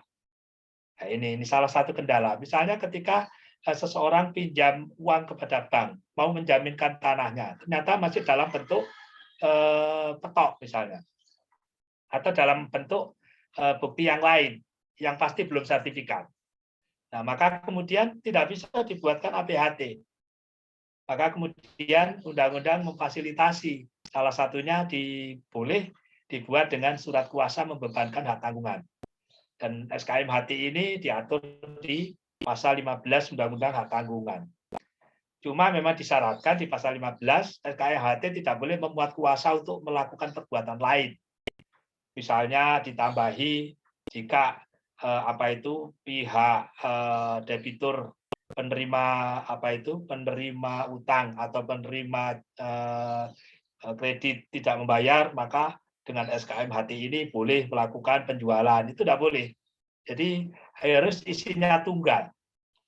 Kemudian SKM-HT tidak memuat kuasa substitusi, nggak boleh dikuasakan ke orang lain lagi. Nah, di dalam SKM-HT dijelaskan, dicantumkan secara jelas objeknya, objek hak tanggungannya, jumlah utangnya, nama serta identitas kreditur dan debiturnya. Ini di pasal 15 Undang-Undang Hak Tanggungan. Oke, lanjut. Jangka waktu SKM-HT. Nah, ini yang seringkali menjadi timbul persoalan-persoalan di dalam praktek. Kalau tanahnya sudah terdaftar, sudah ada sertifikatnya, ya, maka SKM-HT itu jangka waktunya paling lama 1 bulan. Nah, cuma persoalannya begini. Kalau tanahnya sudah terdaftar dan sudah ada sertifikat, ya, sebaiknya bisa dibuatkan langsung APHT-nya. Kenapa harus dibuat SKM-HT? Ya. Jadi, kalau misalnya alasannya karena kreditur, karena debitur pada waktu nanti membuat APHT tidak bisa hadir, ya, kemudian dibuatkan SKM-HT, maksud saya, kenapa ketika mau dibuatkan SKM-HT itu tidak sekalian aja ya dibuatkan APHT-nya? Atau mungkin syarat-syarat permohonan dan pengajuan kreditnya mungkin kurang. Nah, itu bisa juga seperti itu. Jadi sebenarnya kalau dalam pandangan saya, kalau hak atas tanahnya sudah terdaftar, sudah ada bukti kepemilikan dalam bentuk sertifikat, itu saya pikir mungkin tidak perlu SKM-HT, langsung aja dibuat APHT, ya langsung aja dibuat APHT, kecuali kalau memang benar-benar sangat mendesak. Nah, ini yang berikutnya, SKMHT mengenai hak atas tanah yang belum terdaftar wajib diikuti dengan pembuatan APHT paling lama 3 bulan. Nah, pertanyaannya begini, ketika dibuat SKMHT dan mau didaftarkan, apa cukup waktu untuk mendaftarkan dalam jangka waktu 3 bulan itu? Karena prosedur dan tata cara pendaftaran hak atas tanah harus dilalui dengan misalnya ini penelitian data fisik dan data yuridis, pengukuran, pemetaan, pengumuman. Nah, apa cukup 3 bulan ini? Ini yang jadi problema di dalam praktek. Nah, kemudian ini lagi yang menjadi peluang untuk orang tidak memasang APHT, cukup dengan SKMHT. Jadi untuk kredit-kredit tertentu, ya masa berlaku SKMHT yaitu sampai perjanjian pokoknya berakhir. Nah, ini yang terjadi yang sering terjadi dalam praktek. Misalnya kredit untuk jumlah yang kecil, ya. Jadi masa berlakunya SKMHT itu selama perjanjian perjanjian utang piutangnya berlangsung. Kecuali ketika dalam masa perjanjian utang piutang itu debitur ada tanda-tanda buan prestasi atau ngemplang atau apa, baru dipasang APHT-nya berdasarkan SKMHT tadi. Tapi persoalannya selama belum dipasang APHT dan belum didaftarkan, maka utang tersebut belum diikat dengan jaminan hak tanggungan. Itu yang yang terjadi. Jadi memang ada beberapa pemerintah mengeluarkan beberapa peraturan untuk kredit-kredit misalnya maksimal dalam jumlah 250 juta, maka masa berlaku SKMHT-nya sampai masa kreditnya berakhir. Nah, itu. Jadi selama memegang SKMHT itu sebenarnya tidak ada jaminan yang mengikat, yang menjamin dari perjanjian kredit tadi. Ya cuma mungkin hanya untuk penenang saja SKMHT. Kalau SKMHT tidak bisa dipasang APHT, dalam banyak kasus ya, kadang-kadang SKMHT tidak bisa dipasang APHT-nya. Mungkin karena apa gitu. Kemudian pertanyaannya begini, apakah SKMHT itu menjadi tidak berlaku ketika pemberi kuasa? Dalam hal ini misalnya debitur meninggal dunia atau apa. Di dalam ketentuan tentang SKMHT tetap bahwa SKMHT ini tetap berlaku. Meskipun pemberi kuasa ya meninggal dunia. Sampai kapan berlakunya SKMHT? Sampai pada saat SKMHT itu dituangkan atau dibuat menjadi dasar APHT. Jadi itu. Jadi meskipun untuk yang tadi saya sebutkan kredit-kredit dalam jumlah dan program tertentu, maka SKMHT tetap berlaku sampai SKMHT itu dipasang menjadi APHT. Jadi ini terkait dengan SKMHT. Oke, lanjut Mas Mukhtar. Kayaknya tinggal sedikit ini. Ya, ini eksekusi ya. Nah, kalau eksekusi, jadi kalau sudah mungkin dalam pertemuan sebelumnya mungkin dari Prof. Herawati juga sudah dijelaskan tentang eksekusi objek hak tanggungan. Jadi eksekusinya itu ada 2 macam. Sebenarnya ada 3 macam. Tapi yang saya katakan 2 macam itu yang secara paksa. Yang pertama eksekusi sertifikat hak tanggungan berdasarkan fiat eksekusi dari Ketua Pengadilan Negeri.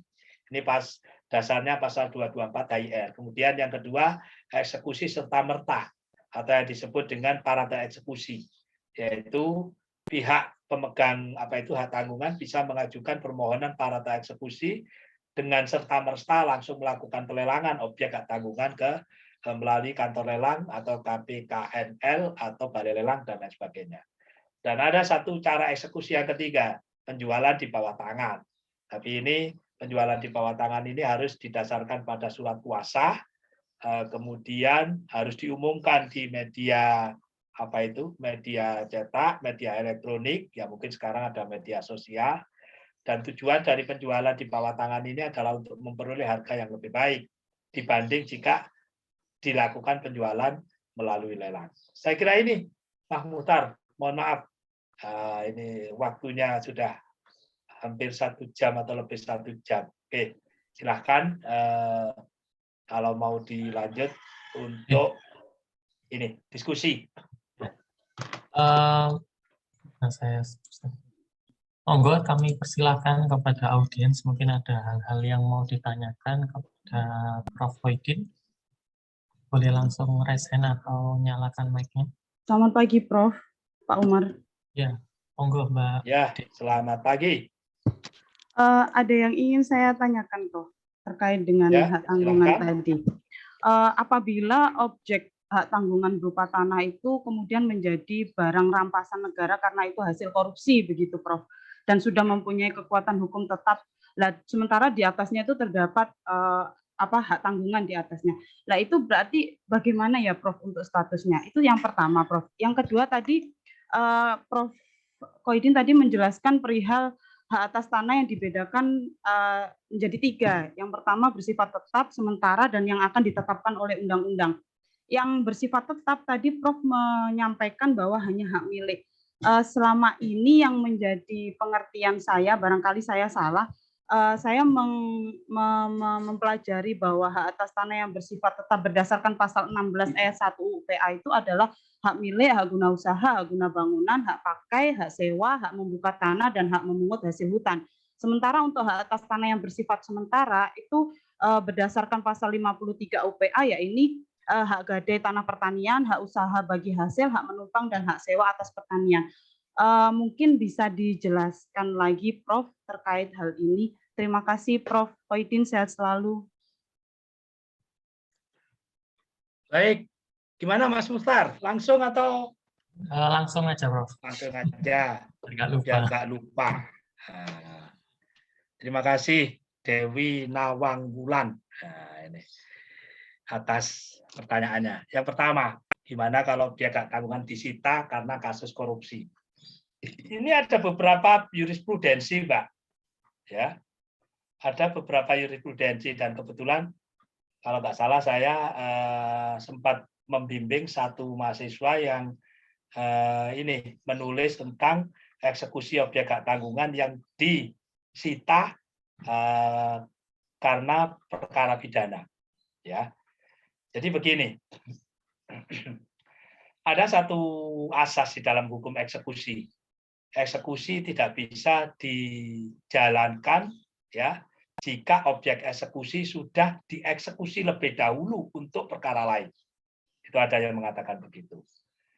Jadi terkait dengan ini ya, sementara kalau untuk objek hak tanggungan yang menjadi objek sitaan eksekusi perkara lain, terutama perkara pidana dalam hal ini korupsi, ya otomatis pihak pemegang hak tanggungan tidak bisa mengajukan permohonan eksekusi. Cuma dalam perkara ini, dalam kasus ini, Mbak, ini menarik juga. Kalau perlu nanti saya kasih nomornya perkaranya. Jadi pihak pemegang hak tanggungan ini mengajukan perlawanan, ya, dia tidak terima. Dia tidak terima hak tanggungannya dieksekusi oleh kejaksaan untuk untuk pembayaran hasil-hasil kerugian negara. Dia tidak terima. Maka kemudian kejaksaan digugat perlawanan. Jadi memang salah satu upaya keberatan terhadap eksekusi yang dilakukan oleh pihak lain adalah mengajukan perlawanan. Ya, dia menggugat perlawanan institusi kejaksaan. Karena di dalam perkara pidana yang melaksanakan atau yang mengeksekusi putusan itu adalah kejaksaan. Dia menggugat perlawanan, ya, kejaksaan sama kantor lelang negara yang menyita itu, ya. KPKLN atau apapun namanya. Soalnya namanya ini berubah-ubah terus. Dulu Direktorat Jenderal KPKLN, kemudian dan sekarang sudah berubah lagi. Yang penting kantor lelang lah. Jadi itu digugat perlawanan, Pak. Dan ternyata oleh hakim dikabulkan. Maka hakim memutuskan sita eksekusi yang dilakukan oleh kejaksaan adalah batal demi hukum. Penjualan lelang yang dilakukan oleh kantor lelang batal demi hukum. Karena apa? Karena hakim ini berpendapat bahwa ada hak lain yang lebih utama yang disebut dengan hak tanggungan yang tadi saya sebutkan mempunyai hak preferensi. Itu pendapat hakimnya. Nanti kalau butuh nomornya saya kasih nomor perkaranya dan insya Allah bisa di-download ini. Kalau nggak salah perkaranya di luar Jawa ini. Itu ada, Mbak. Jadi prinsipnya memang jika sebuah objek sudah dieksekusi atau sudah disita oleh institusi lain, maka tidak bisa dilakukan penyitaan yang kedua kali. Tidak boleh itu. Ada penyitaan ulang itu tidak bisa. Tapi ini dalam kasus ini menarik karena tadi saya sebutkan ditulis oleh mahasiswa, menarik karena pengadilan mengabulkan dan membatalkan eksekusi yang dilakukan oleh kejaksaan dan kantor lelang tadi. Oke, itu jawaban yang pertama. Kemudian yang kedua, yang bersifat tetap dan yang bersifat sementara. Maksudnya ya, jadi maksud yang bersifat tetap dan sementara itu terkait dengan jangka waktu, Pak. Jadi kalau hak milik itu jangka waktunya tidak berbatas waktu sampai kapanpun. Itu maksud saya tetap dalam arti jangka waktunya. Tapi kalau apakah hak atas tanah yang lain itu sifatnya tetap ya, kepastian hukum. Dengan diterbitkannya sertifikat ya, maka hak atas tanah yang lain, HGU, hak milik, hak pakai, kemudian apa itu HGB, itu tetap semua sudah. Artinya kepastian hukum sudah ada. Cuma persoalannya kan memang, dan bahkan menurut PP berapa 24 tahun 97 dikatakan 5 tahun setelah sertifikat diterbitkan tidak boleh diganggu gugat lagi. Yang namanya disebut acquisitive hearing ya. Jadi sertifikat setelah 5 tahun tidak bisa dibatalkan, tidak bisa diganggu gugat. Cuma ini persoalannya, Mbak, kalau mau ditulis lagi dalam tesis. Ada putusan-putusan pengadilan negeri yang menyatakan sertifikat hak atas tanah tidak mempunyai kekuatan mengikat, tidak mempunyai kekuatan hukum, padahal sudah lebih dari 5 tahun. Itu sudah jelas melanggar ketentuan di dalam PP 24 tahun 97 terkait dengan acquisitive hearing tadi. Saya kira itu, Mbak Dewi. Monggo, Mas. Terima kasih, kalau ada yang lain. Ya, monggo audiens yang lain mungkin ada yang mau ditanyakan. Mau Mas. tanya, Pak? Mau tanya? Ya, monggo Mas David. Ya, selamat pagi dan siang. Suara saya terdengar jelas, Pak? Ya, jelas. Videonya Ya, nggak ada. Cuman mau izin bertanya ke Pak Prof. Pembicara ya, Pak. Mas Mukhtar, tolong dicatat, saya kurang jelas ya. Oh ya. Nanti dicatat aja pertanyaannya, nanti bisa dibacakan. Oke, silakan. Iya, Pak. Kalau tanah-tanah banyak misalnya milik negara, statusnya konsesi, Pak. Tanah-tanah konsesi banyak di Kalimantan, di Sumatera, di Sulawesi. Itu status hukumnya bagaimana, Pak ya? Apakah itu sama dengan HPL atau hak guna usaha yang milik dari pemerintah ya, milik negara gitu. Tolong dijelaskan. Yang kedua, kalau HGB di atas HPL seperti misalnya di Ancol, daerah Ancol atau di Kemayoran yang milik sekretariat negara, itu juga tolong perbedaan spesifiknya apa secara status hukumnya, sebagai subjek hukum ya. Mungkin yang terakhir ini, bagaimana kalau tanah itu masih masuk dalam warisan yang tidak terbagi? Ya, warisan tidak terbagi ini merupakan subjek pajak. Jadi subjek pajak bukan hanya orang pribadi atau badan, tapi juga warisan yang belum terbagi. Misalnya ada kapling tanah yang masuk dia warisan yang belum terbagi, orangnya sudah meninggal, yang memiliki tapi belum dibagi ke ahli waris gitu. Nah itu status hukumnya bagaimana? Apakah bisa digadaikan ataukah setara secara legal positionnya? Mungkin itu Pak. Terima kasih. Prof. Oke. Saya bisa menangkap Mas Mukhtar. Jadi ini tanah konversi hak-hak lama ya, terutama di luar pulau dan lain sebagainya. Jadi kalau mengikuti ketentuan konversi di dalam Undang-Undang Pokok Agraria itu ada di lampiran belakang itu.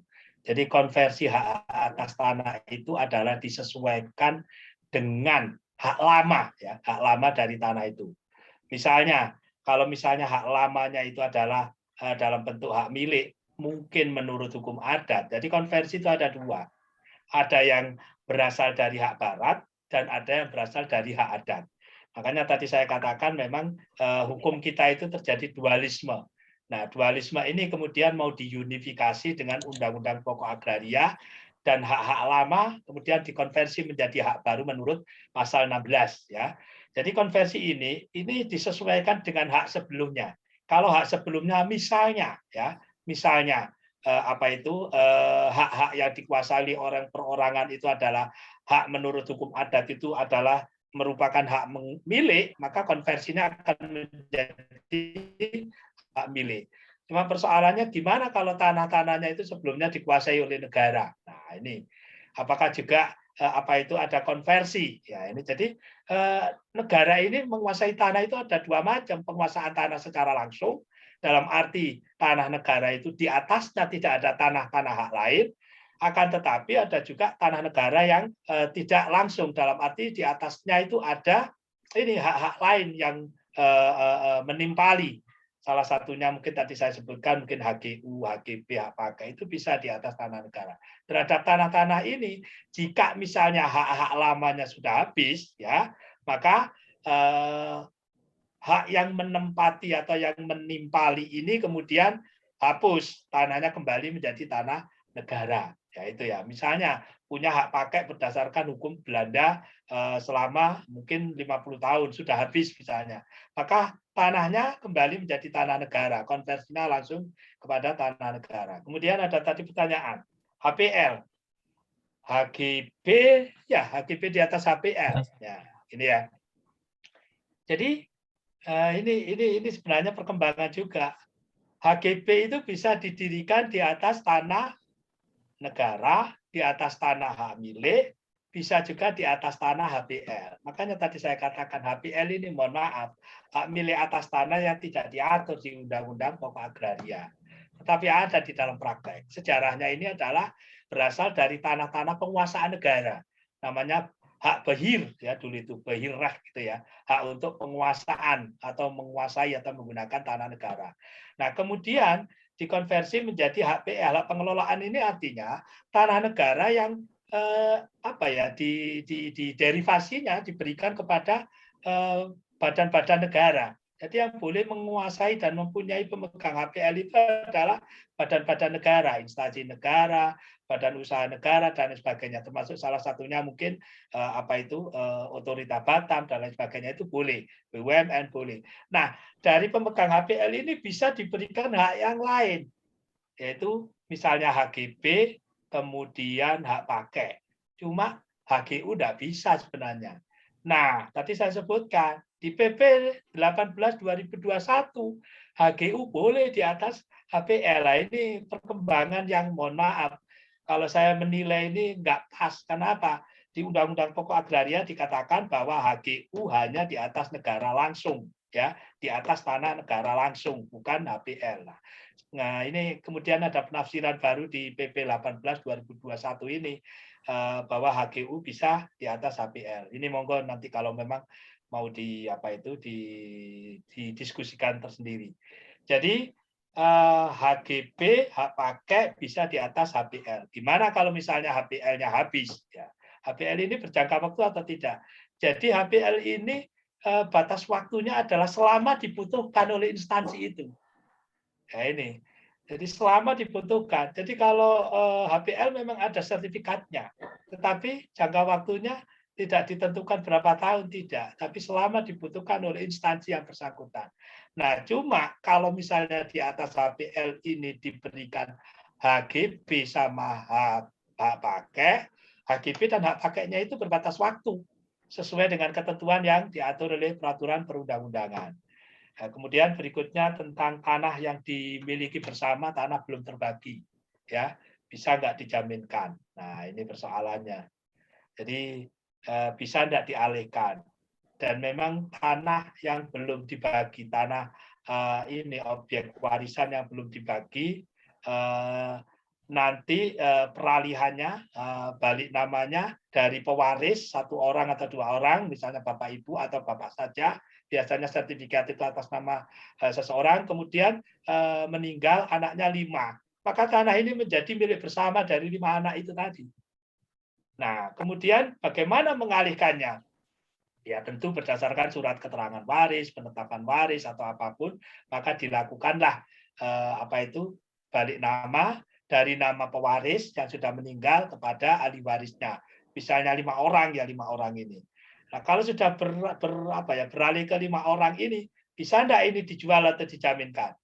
Ya, kalau mau dijual, otomatis ya harus 5 orang ini tanda tangan. Tapi bisa juga tanah ini kemudian dipecah-pecah menjadi 5 orang ahli waris ini. Nah, ini tergantung dari kebutuhan para ahli warisnya. Cuman kemudian kalau dijaminkan bisa enggak? Nah, ini tergantung banknya. Bank mau enggak menerima tanah yang belum terbagi tadi sebagai objek jaminan utang.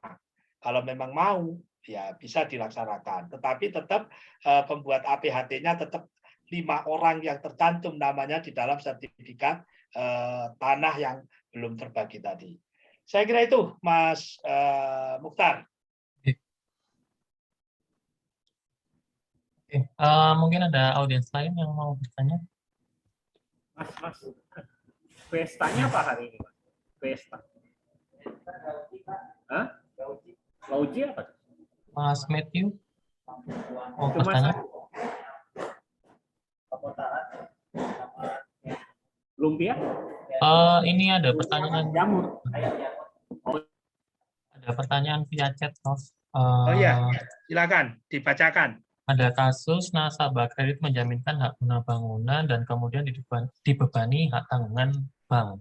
Kemudian bank lupa mengajukan permohonan perpanjangan hak guna bangunan ke kantor pertanahan. Pertanyaannya, bagaimana kedudukan hak tanggungan yang hak guna bangunannya gugur? Apakah hak tanggungan masih berlaku atau gugur juga? Oke, ya. Ini menarik ini.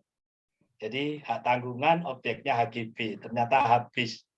Ya, mungkin di slide saya yang terakhir itu ada hapusnya hak tanggungan. Ya, itu yang terakhir Mas Umar.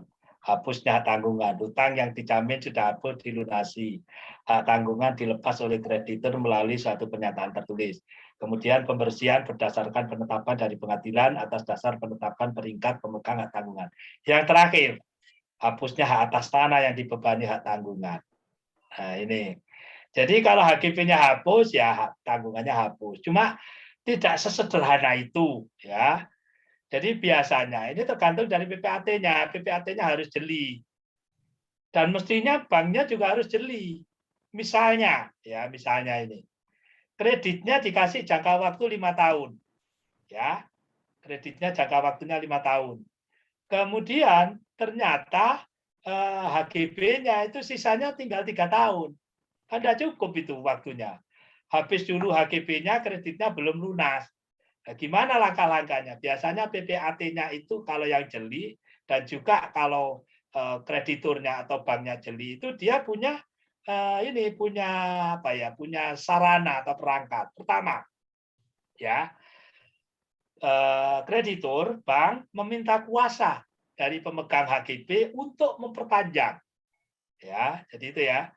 Jadi meminta kuasa dari pemegang HGB untuk memperpanjang jika HGB-nya habis. Nah, perpanjangannya tadi sudah saya sebutkan 2 tahun sebelum habis. Ya, toh? Itu. Jadi kreditur sama PPAT harus jeli. Misalnya kreditnya 10 tahun ya, Mbak Dewi jadi PPAT ya.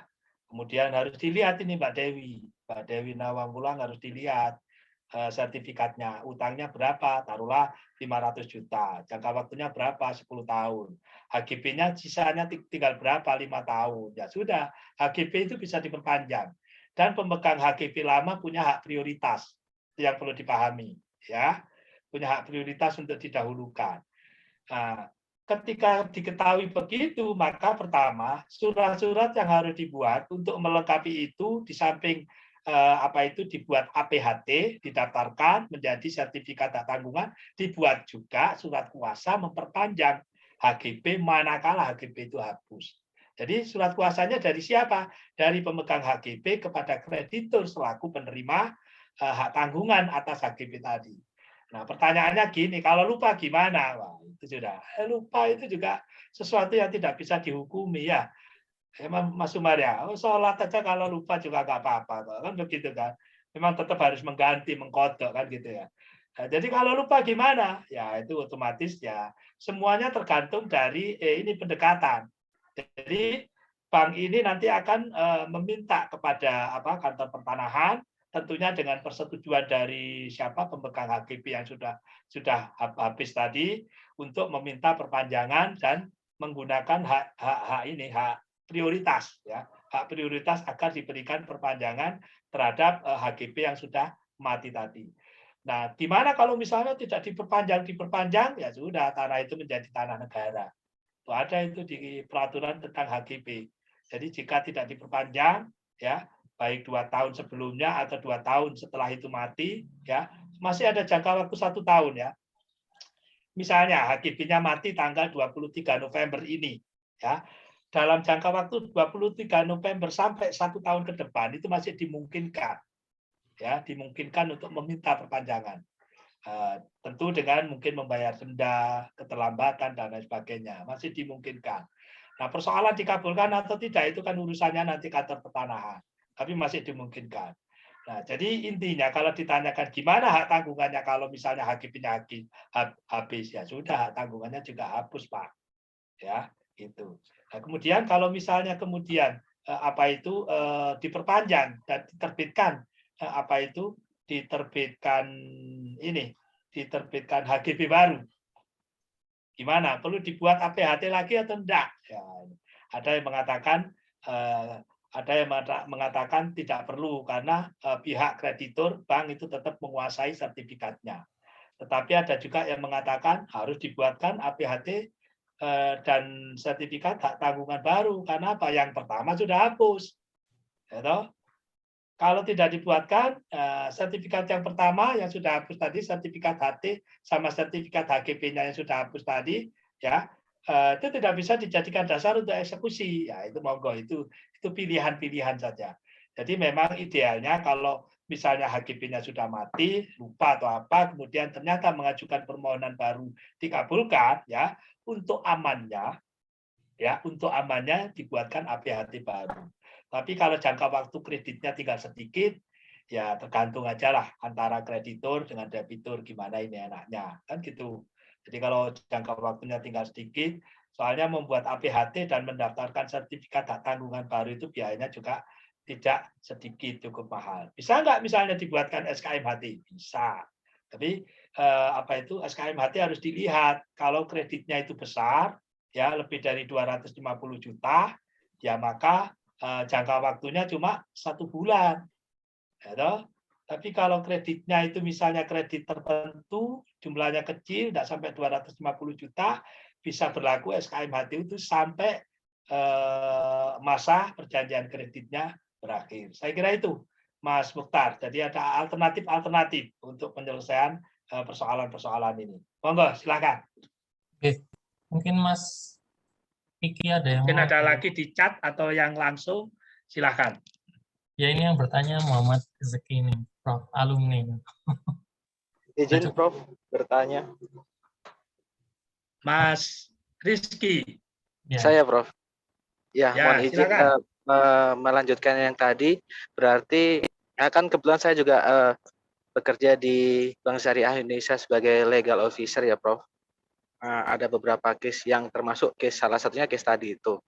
Nah, setelah dia gugur, berarti kan bisa diasumsikan HT-nya hapus ya, hapus. Kemudian, nah kalau sudah hapus begitu, siapa yang berhak mengajukan permohonan hak baru HGB itu? Apakah banknya bisa langsung karena dia sebelumnya pemegang hak tanggungan, atau memang si nasabah sendiri atau yang si orang yang tercatat dalam HGB tadi?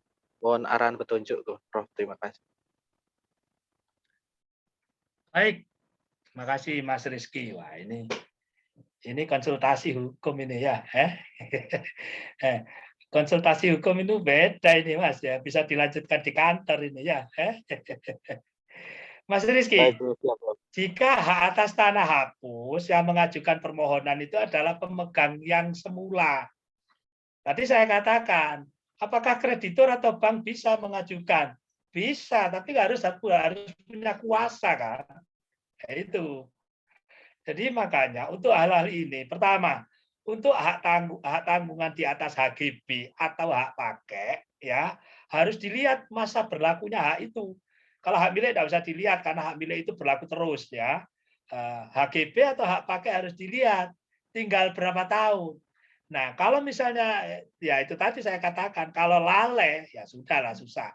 Tapi oke lah, kalau memang bisa diketahui, maka bisa disiasati, bisa diantisipasi dengan surat kuasa tadi, surat kuasa untuk memohon perpanjangan HGB atau hak pakai yang habis. Tapi kalau kemudian lupa, siapa yang berhak mengajukan perpanjangan? Ya pemegang hak lama. Nah, kemudian kalau pemegang hak lama, ini persoalannya akan jadi rumit. Kalau pemegang hak lamanya sudah susah, nggak tahu tempatnya di mana, nah itu agak susah ini. Nggak bisa ini diperpanjang.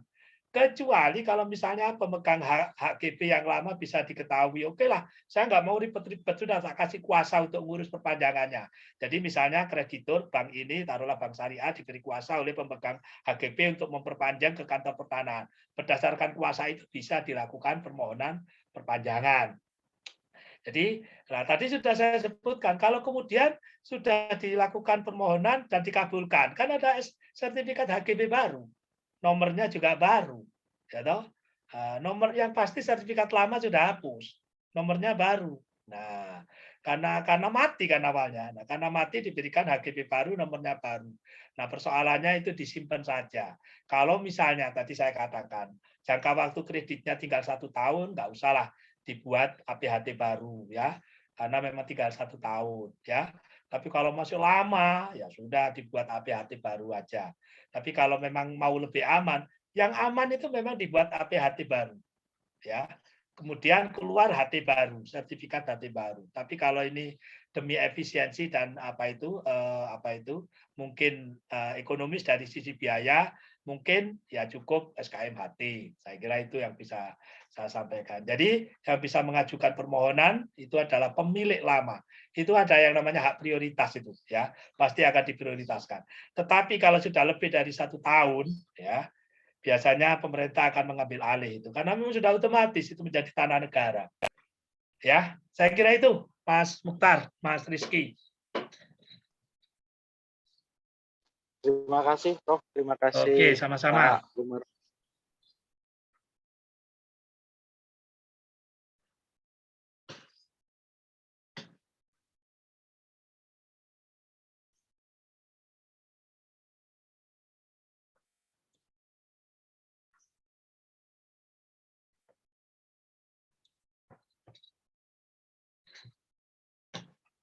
Suaranya nggak ada, Mas Mukhtar.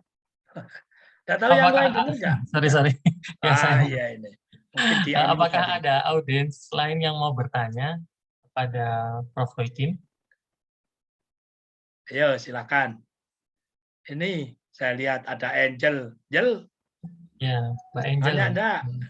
Mahasiswa mana, Angel? Ya, ada. Mahasiswa apa? Mau ngambil program profesi ujian pengacara itu. Oh, saya. Ya iya. Ayo tanya. Ini Iya. saya. Mahasiswa mestinya punya banyak gagasan ini ya, punya banyak ide-ide, Mas. Mohon izin, Prof. Didit, Ya. Prof.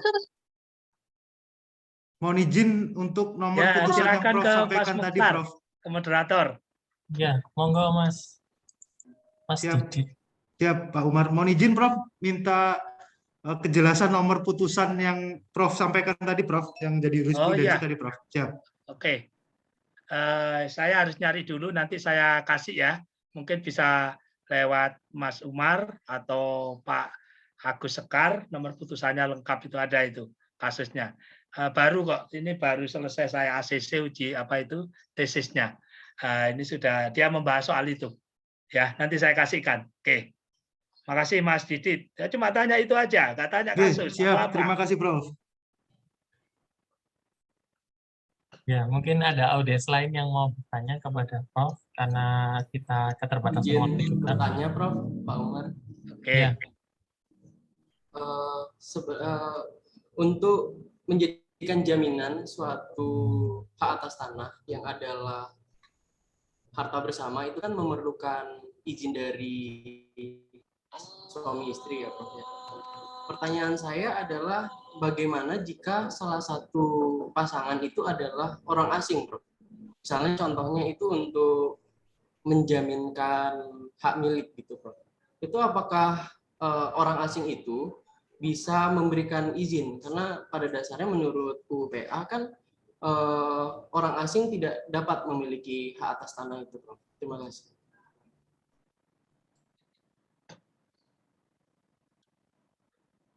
Oke, langsung ya, Mas Mukhtar ya. Oke. Mas apa ini? Alexander Wirasasmita ya. Oke. Baik, Mas Alex. Ya.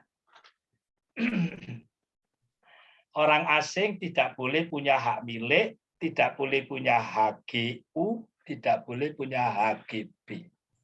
Tapi orang asing boleh punya hak pakai. Ini yang harus dipahami. Dan hak pakai itu bisa dijadikan jaminan utang. Pertanyaannya, boleh enggak orang asing kemudian menjadikan hak pakai yang dipunyai sebagai jaminan utangnya? Nah, ini ya. Jadi kalau ini memang orang asing yang punya, ya, yang punya hak pakai atas tanah, ya, dan dia pinjam uang di bank, bisa menggunakan hak pakainya tadi sebagai jaminan utangnya. Diperbolehkan, dimungkinkan. Asal hak pakai tersebut memang benar-benar atas nama orang asing yang bersangkutan. Kenapa? Dengan kalau dulu PP 103 tahun 2015, sekarang sudah diubah dengan PP 18 tahun 2000 berapa itu 21, itu orang asing dimungkinkan untuk memiliki hak-hak atas tanah, terutama hak pakai untuk dalam bentuk misalnya apartemen atau apa, itu dimungkinkan. Dan itu disebut dalam bentuk rumah tinggal atau rumah tunggal atau apa. Kalau memang dia punya, bisa dijadikan jaminan utang. Pertanyaannya, banknya tergantung banknya mau atau tidak mau. Nah sekarang gini, misalnya orang asing tadi tidak ikut utang, tapi yang utang misalnya kawannya atau keluarganya yang ada di Indonesia, bisa enggak orang asing tadi menjadikan tanah hak pakainya sebagai jaminan utang? Jadi begini, pemberi hak tanggungan, ya, pemberi hak tanggungan bisa debitur yang punya utang, bisa juga orang lain. Nah ini ya, ini yang harus dipahami. Jadi misalnya saya utang kepada Bank A, saya tidak punya tanah sama sekali, tapi ada keluarga saya yang lain, mungkin adik atau kakak punya tanah, dia tidak ikut utang, tapi memberikan hak kepada saya supaya untuk menjaminkan ininya tanahnya sebagai jaminan utang dari saya, itu dimungkinkan itu. Jadi antara pemberi hak tanggungan dengan debitur bisa, tapi selalu dan kebanyakan satu orang. Tapi bisa juga orang lain, ya. Jadi bisa juga orang lain, meskipun tidak ikut utang, tapi dengan persetujuan dari pemegang hak atas tanah, bisa juga diberikan hak tanggungan kepada kreditur. Nah, cuma persoalannya ini yang banyak sekali terjadi kasus ya. Ini banyak sekali terjadi kasus. Jadi orang-orang kemudian diambil atau dipinjam sertifikatnya, kemudian ketika dia meminjam sertifikat disuruh tanda tangan ini. Ini banyak kasus-kasus gugatan ini, Mas Umar. Jadi ya terutama orang yang tidak paham, mungkin di desa atau apa, dipinjam sertifikatnya, dipinjam dikasih uang misalnya 5 juta dan lain sebagainya. Bu, ini mau saya uruskan bla bla bla, terus disuruh tanda tangan. Ternyata tanda tangannya itu adalah form SKMHT. Ya, padahal SKMHT itu SKMHT sekarang itu kan bisa kemana-kemana itu, bisa langsung ke rumah, bisa apa itu yang dibawa oleh pegawai. Ketika ditandatangani SKMHT berdasarkan SKMHT tadi, pihak yang ngasih uang tadi, ya, yang ngasih uang taruhlah 5 juta tadi menjaminkan rumah ini untuk bank dengan jumlah yang lebih tinggi.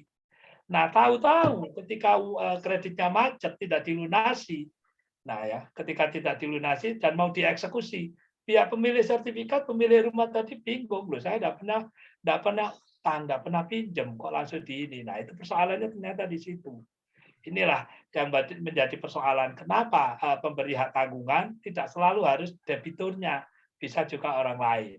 Ini banyak kasus seperti ini. Saya pernah menangani sebagai saksi ahli memberikan kesaksian ini. Jadi ada orang tahu-tahu disomasi oleh bank bahwa tanah dan rumahnya mau dijual, dilelang karena untuk menutup utang bank, ternyata yang utang orang lain. Dan dia mengakui dulu pernah menerima uang sekian juta dan sertifikatnya dipinjam. Nah, itu ceritanya seperti itu. Ya, jadi gitu Mas Alex ya, orang asing boleh asal dia punya hak atas tanah. Tapi orang asing hanya punya hak atas tanah satu macam, hak pakai. HGB tidak bisa. Kemudian pertanyaannya gini, orang punya hak milik, punya hak HGB, punya hak aslinya orang Indonesia, terus pindah ke luar negeri, kawin dengan orang luar negeri. Bagaimana kepemilikan hak atas tanahnya yang di Indonesia itu? Nah ini, apakah langsung hapus menjadi tanah negara? Tidak. Jadi dalam jangka waktu 1 tahun, setelah seseorang kehilangan hak kewarganegaraan Indonesianya, maka kepemilikan hak atas tanah ya dalam jangka waktu paling lama 1 tahun kepemilikannya harus dialihkan ya kepada pihak lain. Bisa saudaranya, bisa orang lain ya. Tapi kalau selama 1 tahun itu tidak ada yang beli, biasanya ada ini orang-orang ini menghibahkan biasanya. Menghibahkan biar tanahnya tidak hapus menjadi tanah negara. Itu banyak kasus ini. Jadi orang-orang Indonesia asli keluar negeri jadi TKI, ternyata kawin dengan orang sana, menetap jadi warga negara asing, tanah-tanahnya di Indonesia kemudian dihibahkan kepada saudara-saudaranya. Sebenarnya penghibahan ini adalah semacam ini penyelundupan saja biar tanahnya tidak menjadi tanah negara. Saya kira itu, Mas Mukhtar. Waktunya sudah habis kayaknya ini. Ya. Ini ada yang direct message saya satu aja, satu terakhir, pertanyaan terakhir. Assalamualaikum Prof. Prof. Hoidin di awal menyampaikan materi yang menyatakan bahwa di atas hak milik dapat diberikan HGB dan hak pakai, dan PPAT membuatkan akta HGB atau hak pakai di atas tanah hak milik. Apakah dengan demikian hak guna bangunan di atas tanah hak milik dapat dijadikan objek hak tanggungan? Terima kasih Prof.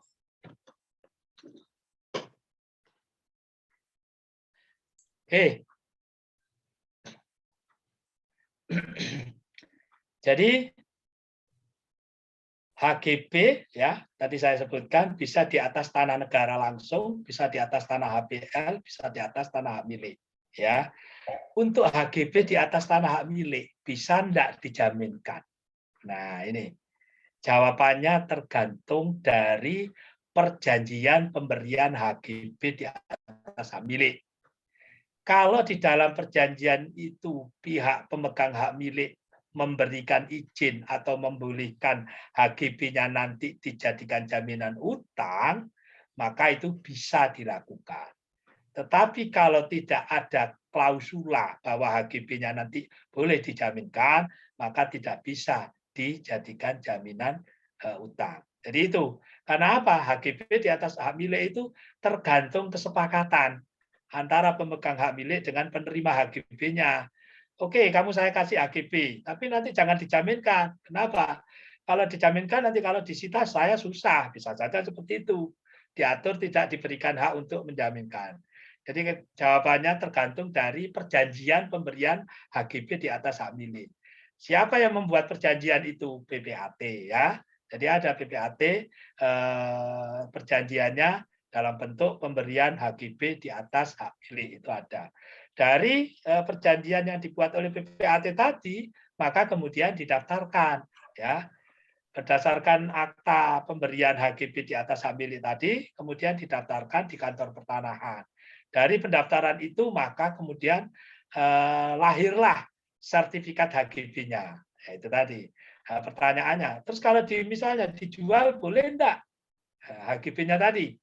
Ya, kalau dijual, jadi prinsip HGB itu boleh diperalihkan, boleh dijaminkan, tapi tetap harus lihat dulu perjanjiannya.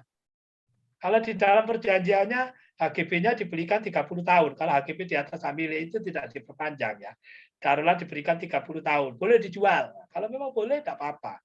Tapi kalau misalnya di dalam perjanjian itu bahwa HGB ini tidak bisa dialihkan kepada pihak lain, nah, itu berarti tidak bisa dijual. Ya, tergantung ya. Tapi kalau HGB di atas tanah negara, bebas itu. Semua ketentuan berlaku. Ya, saya kira itu, Mas Mukhtar. Oke. Karena waktu yang memisahkan kita, saya ucapkan terima kasih kepada Prof. Hoidin untuk sharing materinya pada guest lecture pada hari ini. Terima kasih banyak. Mungkin boleh applause secara virtual untuk peserta yang hadir pada hari ini. Sekali lagi kami ucapkan terima kasih atas nama Fakultas Hukum Universitas Airlangga kepada Prof. Muhyiddin. Sehat selalu. Assalamualaikum warahmatullahi wabarakatuh. Waalaikumsalam. Terima Waalaikumsalam. kasih. Selamat untuk Terima adik-adik, kasih, sukses Prof. selalu. Terima kasih, Pak Umar. Segera lulus, segera jadi PPAT, dan bisa membuat akta PPAT, salah satunya akta pemberian hak tanggungan. Gitu ya. Mbak Dewi, Mbak Angel, Mas Rizky. Ya, oke. Mas Alex, monggo, makasih. Kalau Pak Agus Sekar masih on, ya terima kasih atas kesempatannya. Salam untuk Mas Dekan, Mas Iman, dan lain-lain. Oke. Kaprodinya siapa sekarang, Mas Umar? Sekarang Dr. Indira Temi. Oh ya. Yang baru kan awal kan. Oh gitu ya. Oke. Terima kasih. Salam untuk beliau. Terima kasih. Mohon izin live. Assalamualaikum warahmatullahi wabarakatuh. Salam sejahtera. Selamat siang. Salam sehat juga. Waalaikumsalam.